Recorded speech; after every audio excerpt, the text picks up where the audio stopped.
खबर शामिल करते हैं। इस्लामाबाद से हमारे district bureau chief Mohsin Ghaffar के मुताबिक जाली दूध साजी का नेटवर्क बेनकाब।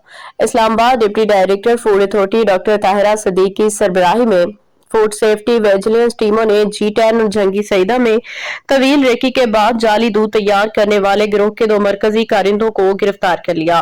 कार्रवाई के दौरान 15,000 लीटर तैयार जाली दूध, 225 किलो पाउडर और 640 किलो ऑयल मौका पे तलब कर दिया गया, जबकि मुलजमान के खिलाफ मुकदमात दर्ज कर लिए गए हैं। फूड अथॉरिटी के मुताबिक मुलजिम रोजाना 35,000 लीटर तक जाली दूध तैयार करके शहर भर में सप्लाई करते थे। रिहायशी इलाके में कायम खुफिया यूनिट में पाउडर केमिकल से तैयार गाढ़ा महलूल टैंकर्स में लोड करके बर्फ के जरिए दूध का रंग और शक्ल दी जाती थी।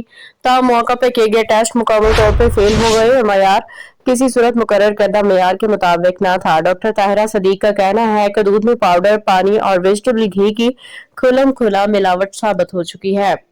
विफाक में मिलावट माफिया के खात्मे के लिए तमाम वसाइल बरूए कार लाए जाएंगे, जबकि सप्लायर्स को हिदायत की गई है कि कवानीन पे सख्ती से अमल करें, वरना किसी किस्म की रियायत नहीं दी जाएगी।